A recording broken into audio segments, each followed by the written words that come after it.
Vous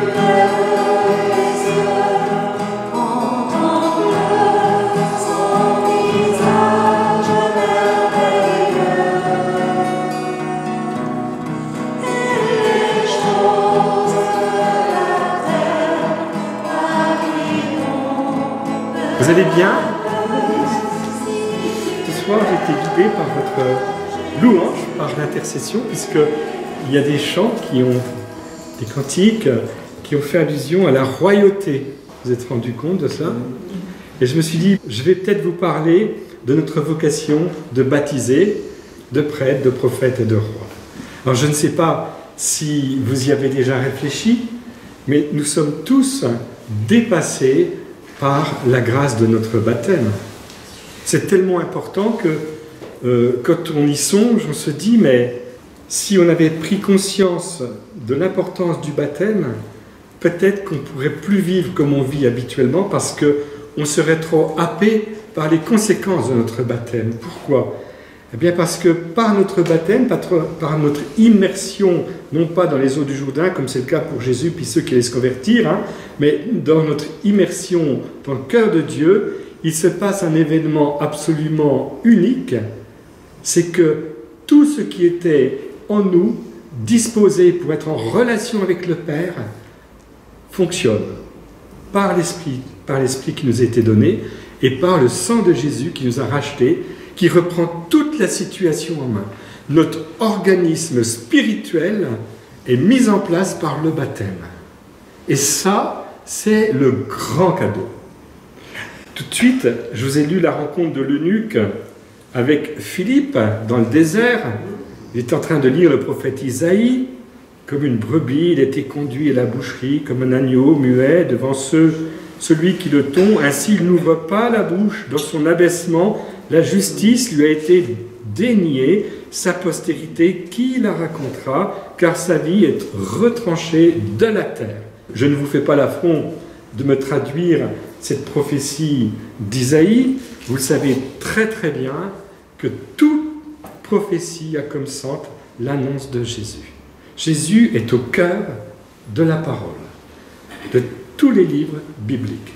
Jésus est le centre à partir duquel tout nous est annoncé et à partir duquel tout s'accomplit par sa mort et sa résurrection. Et c'est quelque chose d'inouï, cette affaire-là. Et en fait, pour accéder à ce centre de gravité de l'histoire des hommes, il faut que j'accède moi aussi à ce centre de gravité de ma vie. C'est le Seigneur Jésus. Et c'est en lui que je peux dire à Dieu, Abba, Papa. Mon organisme spirituel libère en moi ma capacité d'être enfant de Dieu, héritier des promesses. C'est immense, c'est démesuré cette affaire-là. Et je voudrais vous rappeler que la parole de Dieu est une parole de vie, c'est-à-dire elle accomplit dans l'aujourd'hui, ici et maintenant, ce que j'en découvre.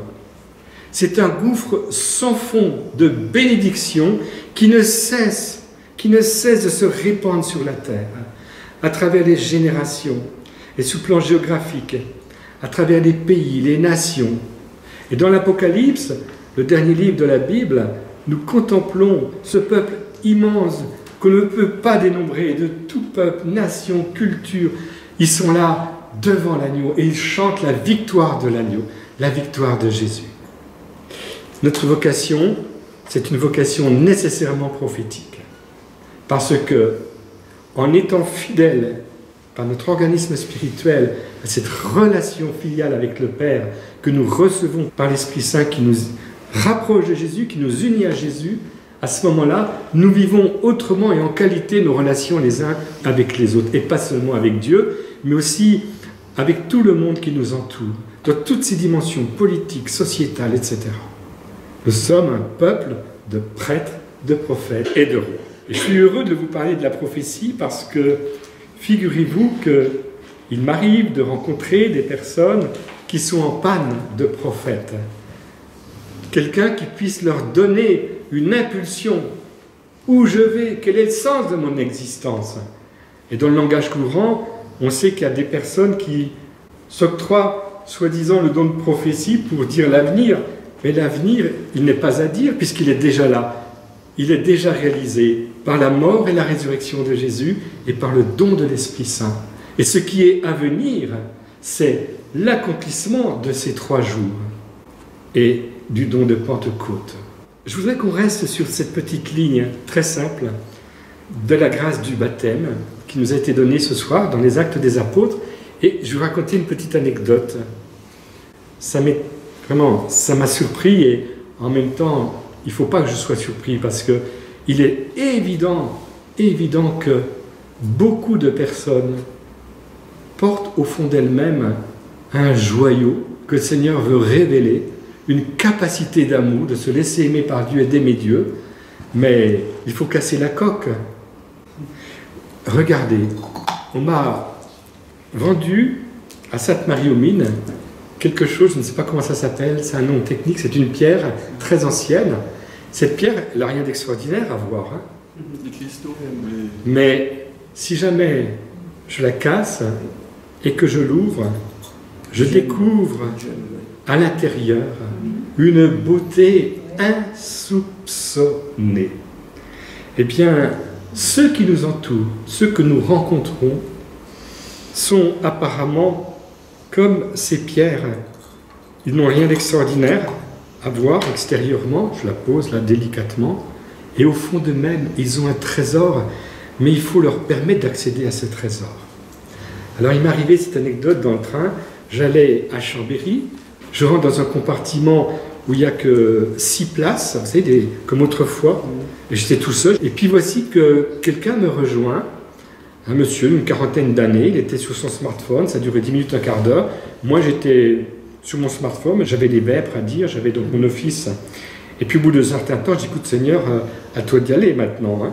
Alors je le regarde, il me regarde, on finit par se saluer, et tout de go, la seule chose qu'il me dit, après m'avoir dit bonjour, comment je fais pour être baptisé? Je dis, mais pourquoi vous me demandez ça? En fait, il avait vu que j'étais prêtre. Et alors, ce brave monsieur qui me dit comment je fais pour être baptisé, avait découvert sur Internet un enseignement d'un pasteur que j'apprécie énormément, qui s'appelle Saïd Oujibou. Et le pasteur Saïd avait enseigné dans sa vidéo, dans ce petit film qu'il avait réalisé sur YouTube, qu'il fallait demander à Jésus de nous mettre sur la route quelqu'un en vue du baptême si on sentait en soi le désir d'accueillir la parole et d'être baptisé. Et ce Marocain, car il était donc marocain, était touché par la grâce et il avait dit au Seigneur, notre Seigneur, je crois en toi, alors dans les jours qui viennent, mets-moi sur la route la personne qui m'aidera à découvrir le chemin du baptême. Et c'est comme ça qu'on s'est rencontrés dans le train. Il ne savait pas que Saïd était un de mes meilleurs amis pasteurs évangéliques. Et alors, évidemment, je ne vous dis pas la suite, mais vous imaginez que, comme dans cette rencontre de Philippe avec l'eunuque, le temps que nous avions ensemble était trop court. Et je lui dis, mais pourquoi tu veux être baptisé? Et il m'a dit, en fait, parce que je veux que notre Seigneur, j'ai beaucoup aimé son expression, me pardonne tous mes péchés. J'ai été bouleversé parce qu'en fait, c'est ça le baptême. C'est être immergé dans le cœur de Dieu. Quand on est immergé en Dieu, il n'est plus question du péché parce que ça déborde de beaucoup tout ce qu'on a pu faire, tout ce qu'on a commis. C'est comme une goutte d'eau dans un brasier d'amour. Parce que je crois que ce soir, nous avons à croire à ce trésor de grâce qui est en nous, qui est en chaque être humain, puisque Dieu habite le cœur de tout homme. Tout homme est créé à l'image et ressemblance de Dieu, mais tout homme n'accède pas à son organisme baptismal, à ce qui est à l'intérieur, ses capacités de vivre dans l'amour de Dieu, dans cette espérance que donne l'Esprit Saint, cette finalité, nous attendons le retour en gloire de Jésus. Puis bien sûr, cette foi qui fait que tout peut m'arriver, je suis en Dieu. Et c'est ça l'essentiel. Donc, Je repose délicatement cette pierre. Voilà. J'aime, c'est ça? Alors j'aime beaucoup cette pierre. Donc, nous avons à développer en nous ce qu'on appelle notre vocation baptismale qui s'exprime à travers le sacerdoce, la prophétie et la royauté. Qu'est-ce que c'est que la royauté? C'est être uni à quelqu'un qui nous apprend les béatitudes. Quelqu'un qui, comme fer de lance de son évangélisation, nous donne cette information: le royaume de Dieu est au milieu de vous. Et quand il voit ceux qui l'entourent s'approcher du royaume, il leur dit ouvertement: toi, tu n'es pas loin du royaume. Donc cette royauté, elle est à la fois très concrète. Rappelez-vous, cet homme, ce jeune homme qui respectait la loi, qui donnait, qui pratiquait l'aumône, etc. Et puis tant d'autres. Il n'est pas très loin du royaume. Mais le royaume, ça va beaucoup plus loin. Évidemment, Jésus, qui est le roi des rois, le Seigneur des seigneurs, s'est présenté à nous, je dirais, aux antipodes de ce que nous pourrions imaginer d'une royauté, puisqu'il va laver les pieds de ses disciples.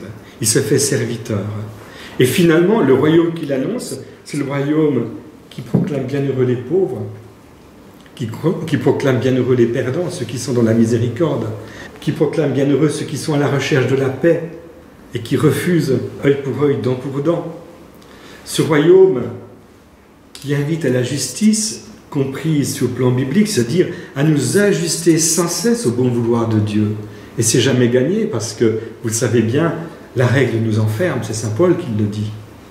Et vivre dans la motion de l'Esprit Saint, alors là, c'est accéder aux règles du royaume qui sont sans règles écrites, parce que c'est dans notre cœur que l'émotion vienne, au-delà de la forme, on va dire, écrite. Donc ce royaume, il nous indique que nous sommes en capacité de répondre à l'amour de Dieu avec Jésus, en Jésus, et que c'est lui, le Seigneur, qui est notre roi et qui fait de nous les rois, c'est-à-dire des serviteurs d'une parole et d'un accomplissement de l'œuvre de Dieu sur la terre.